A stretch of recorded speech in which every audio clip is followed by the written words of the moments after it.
HCV news కు స్వాగతం. ముందుగా హెడ్లైన్స్. ఆస్తి వివాదం ఘర్షణగా మారడంతో కన్న కొడుకుని హత్య చేసిన తల్లిదండ్రులు వివరాలు వెల్లడించిన 1 టౌన్ సిఐ సిహెచ్ రాంబాబు. వ్యవసాయ మార్కెట్ యార్డును పరిశీలించిన జిల్లా వ్యవసాయ మార్కెట్ యార్డ్ సంచాలకులు పటాన్శెట్టి Ravi Subhash.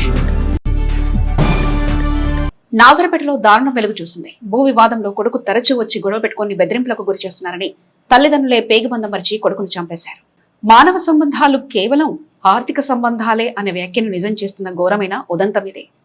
1 town CI CH Rambabu కథనం మేరకు వివరాలు ఇలా ఉన్నాయి.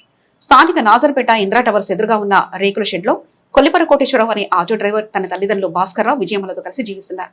కోటేశ్వరరావుకు వివాహమై కుటుంబ కలహాల నేపథ్యంలో భార్య నుండి విడిపై తల్లిదండ్రుల వద్దనే ఉంటున్నారు.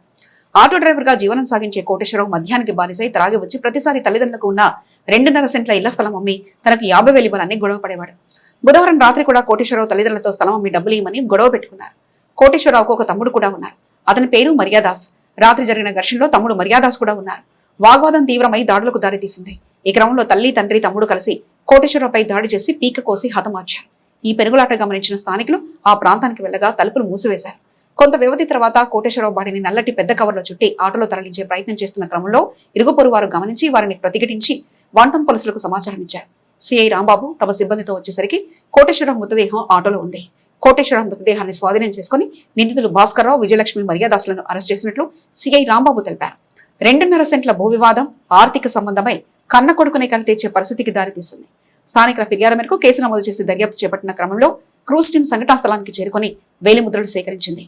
మారుతున్న పరిస్థితులను గమనిస్తే మానవ సంబంధాలు కేవలం ఆర్థిక సంబంధాలే అనుకోవాల్సి వస్తుంది. తెనాలి 1 టౌన్ పోలీస్ స్టేషన్లో నాజర్పేట ఇంద్రా టవర్స్ ఆపోజిట్లో ఉన్నటువంటి రేకుల్ షెడ్ నంబర్ 2లో నిన్న రాత్రి సుమారు 11 గంటల సమయంలో ఆ ఇంట్లో 4 ఉంటున్నట్లు, తల్లి, తండ్రి, అన్న, తమ్ముళ్ళు ఉంటున్నట్లు, వాళ్ళ మధ్య ఆస్తి తగాదా జరిగినట్లు, ఆ క్రమంలో జరిగిన ఘర్షణలో కొల్లిపర కోటేశ్వరరావు అనేటువంటి అతని పెద్ద కొడుకుని విజయమ్మ, మర్యాదాసు, భాస్కర్రావు అనేటువంటి 3 వ్యక్తులు అతన్ని కొట్టి చంపినట్లుగా మాకు 112 కాల్ వచ్చింది.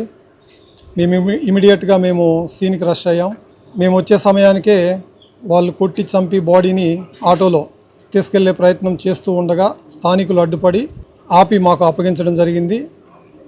మేము ప్రియాంక అనేటువంటి ఒక మహిళ ఎవరైతే సర్కమ్స్టాన్షియల్ విట్నెస్ ఉన్నారో ఆవిడతో రిపోర్ట్ తీసుకొని కేసు నమోదు చేసి దర్యాప్తు చేస్తూ ఉన్నాం. డిసీజ్డ్ ఆటో డ్రైవర్, మృతుడు ఆటో డ్రైవర్, అతను వీళ్ళకి కొల్లిపరలో ఒక 2 సెంట్ల ఇళ్ల స్థలం ఉంది. ఆ ఇళ్ల స్థలం అమ్మి ఒక 50,000 రూపాయల డబ్బులు ఇవ్వమని తల్లిదండ్రుల్ని ఒత్తిడి చేస్తూ ఉన్నారు. దాని మీద వీళ్ళకి ప్రీవియస్గా కూడా గొడవలు జరిగినాయి. రాత్రి ఆ డబ్బు విషయంలోనే గొడవ జరిగిన క్రమంలో జరిగిన ఘర్షణలో అతన్ని కొట్టి చంపడం జరిగింది. నా పేరు ప్రియాంక. మేము నాజర్పేట 4వ గదిలో ఉంటాము. 12:01 నిమిషానికి 2వ గదిలో గొడవ అవుతుంటే ఏం జరిగింది అని చెప్పి తాళాలు తీసుకుని బయటకు వచ్చాము. వచ్చేసరికి తల్లి, తండ్రి, కొడుకు, నానమ్మ, 4 కలిసి ఆ అబ్బాయితో గొడవ పడుతున్నారు. ఆ అబ్బాయిని కొడుతున్నారు. ఆ అబ్బాయి పెద్దగా అరుస్తున్నాడు. నాన్న నన్ను చంపొద్దు, నానమ్మ నన్ను కొట్టొద్దు అని చెప్పి గట్టిగా గొడవ చేస్తున్నాడు. మేము వెళ్ళి ఏంటమ్మమ్మ గొడవ జరుగుతుంది అని చెప్పి అడిగే లోపే ఏం లేదులేమ్మా అని చెప్పి ఆ ముసలావిడ తలుపులు వేసేసింది. మాకు ఇంకా అప్పటికి నమ్మకం లేక మేము 112కు కాల్ చేసాము. పోలీసులు వెంటనే వచ్చి రెస్పాండ్ అయ్యారు. వాళ్ళు వచ్చి తలుపులు కొట్టినా ఎంతసేపు చేసినా కానీ ఏం తీయలేదు. తర్వాత వెళ్ళిపోయారు. మళ్ళీ వెళ్ళిపోయిన గంట గ్యాప్ లో నల్ల కవర్ ఒకటి తీసుకొచ్చి ఆ కవర్ లో ఆయన వేసుకుని లాక్కుంటా ఈడ్చుకుంటూ వెళ్ళారు. మేము అందరం చూసాము. అది చూసి అరిసి గొడవ చేసి ఆటోలో ఎక్కించిన వ్యక్తిని చుట్టుపక్కల ఉన్న వాళ్ళందరం ఆపేసి పోలీస్ స్టేషన్కి వెళ్ళి కానిస్టేబుల్ గారిని తీసుకొచ్చాము. ఆ ఇంట్లో 3 ఉంటారండి.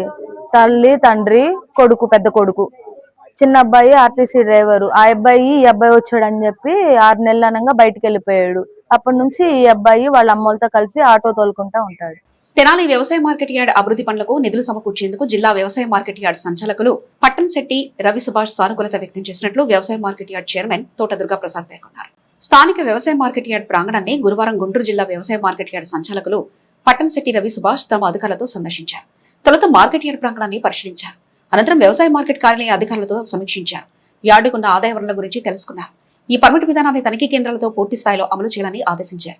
ఈ క్రమంలో యార్డ్ చైర్మన్ తోట దుర్గాప్రసాద్, యార్డు ప్రాంగణంలో చేపట్టాల్సిన పనుల గురించి వినతి పత్రం అందజేశారు. యార్డు ప్రాంగణంలో డ్రైనేజీ వ్యవస్థ, సైడు కాలువల నిర్మాణం, ప్రహరీ గోడ ఏర్పాటు అంశాలను ప్రస్తావించారు. అనంతరం వ్యవసాయ మార్కెట్ యార్డులో నిమ్మకాయల కొనుగోలు షాపులను క్షేత్రస్థాయిలో పరిశీలించి వివరాలు తెలుసుకున్నారు. అధికారుల పర్యటన వివరాలను యార్డు కార్యదర్శి డిసిహెచ్ సుబ్బారావు, యార్డు చైర్మన్ తోట దుర్గాప్రసాద్ మీడియాకు వివరించారు. ఈ కార్యక్రమంలో ప్రాంతీయ సంయుక్త మార్కెటింగ్ సంచాలకులు ఎన్ దివాకర్, సహాయ మార్కెటింగ్ సంచాలకులు పి సత్యనారాయణ చౌదరి, కార్యనిర్వహణ ఇంజనీరింగ్ కె శేషగిరిరావు, ఉప కార్యనిర్వహణ ఇంజనీర్ టి కోటయ్య, యార్డు కార్యవర్గ సభ్యులు, సిబ్బంది ఉన్నారు. ఈరోజు తెనాలి మార్కెట్ యార్డ్ కోసం మన మార్కెటింగ్ డిపార్ట్మెంట్ కమిషనర్ గారు ఈరోజు విజిట్ చేయడం జరిగింది. ఇక్కడ నిమ్మకాయల ఫంక్షనింగ్ ఎలా జరుగుతుంది, రైతులకు ఏ విధంగా సౌకర్యాలు ఉన్నాయనేది విజిట్ చేయడం జరిగింది. దాంట్లో భాగంగానే చైర్మన్ గారితో మా డిస్ట్రిక్ట్ ఆఫీసర్ కూడా వచ్చారు, మా ఇంజనీర్స్ కూడా వచ్చారు. ఇక్కడ ఏమైనా ఇన్ఫ్రాస్ట్రక్చర్ ఇంకా కావాలా, దానికి ఏమైనా ఇబ్బందులు ఉంటే ప్రపోజల్స్ మీరు సబ్మిట్ చేయమని చెప్పడం జరిగింది. దానికి చైర్మన్ గారు కూడా కొన్ని ఇక్కడ వర్క్స్ అవసరమైనవి చెప్పడం జరిగింది. అది ఇమీడియట్గా శాంక్షన్ చేస్తానని చెప్పారు. దాంట్లో భాగంగానే ట్రేడర్స్తో కూడా ఈరోజు నిమ్మకాయల రేట్ ఎట్లా ఉన్నాయి, ఎక్కడెక్కడికి పంపిస్తున్నారు, రైతులకు ఏమైనా ఇబ్బందులు ఏమన్నాయా, ఏ విధంగా గ్రేడ్ చేస్తున్నారు, రైతు ఎక్కడి నుంచి ఏ ఊర్ల నుంచి ఇక్కడ తీసుకొస్తున్నారు, మీరు ఏ ప్లేసెస్కి ఎగుమతులు చేస్తున్నారు, ఆ వివరాలన్నీ అడిగి తెలుసుకున్నారు. ప్రస్తుతానికి ధరలు ఏ విధంగా ఉన్నాయనేది, మీరు ధర ఎట్లా నిర్ణయిస్తారు, ఏ విధంగా ఫాలో అవుతారు అనేది చెప్పడం జరిగింది. అంటే ట్రేడర్స్ కూడా క్లియర్గా ఎక్స్ప్లెయిన్ చేశారు కమిషనర్ గారికి. కావాలనుకుంటే ఇక్కడ అవసరమైనవి ఏమైనా ఉంటే ప్రపోజల్స్ పెట్టమని చెప్పారు. చైర్మన్ గారు కూడా అడిగారు, మాకు ఈ విధంగా కొన్ని డ్రైన్స్ కొన్ని ఇబ్బందులు ఉన్నాయంటే అది ఇమీడియట్గా పంపించమని చెప్పారు, శాంక్షన్ చేస్తామని చెప్పారు. అగ్రికల్చర్ మార్కెటింగ్ యార్డ్ కమిషనర్ గారు ఇవాళ మన తెనాలి మార్కెట్ యార్డ్కి విచ్చేయడం జరిగింది. అయితే ఇక్కడ అభివృద్ధిలో పదంగా మనకు కావాల్సిన కాంపౌండింగ్ వాళ్ళు, డ్రైనేజ్ సిస్టము ఇవి కావాల్సినట్టు మా సెక్రటరీ గారు మేము ఆయనకి సమర్పించాం లెటర్. మన మినిస్టర్ గారి ఆదేశాల మేరకు దీన్ని ఇంకా అభివృద్ధిలో తీసుకురావాలని చెప్పని సార్ కూడా సానుకూలంగా స్పందించి ఫండింగ్ మనకి స్పాన్సర్ చేస్తా అన్నారు. మన మార్కెట్ యార్డ్ని ముందరగా ఇంకా వెళ్ళాలని చెప్పి మనస్ఫూర్తి కోరు. బులెటిన్ ముగించే ముందు హెడ్లైన్స్ మరోసారి చూద్దాం. ఆస్తి వివాదం ఘర్షణగా మారడంతో కన్న కొడుకుని హత్య చేసిన తల్లిదండ్రులు, వివరాలు వెల్లడించిన 1 టౌన్ సిఐ సిహెచ్ రాంబాబు. వ్యవసాయ మార్కెట్ యార్డును పరిశీలించిన జిల్లా వ్యవసాయ మార్కెట్ యార్డ్ సంచాలకులు పటాన్ శెట్టి రవి సుభాష్. ఇవి ఇప్పటివరకున్న అప్డేట్స్. మరో బులెటిన్లో మళ్ళీ కలుసుకుందాం.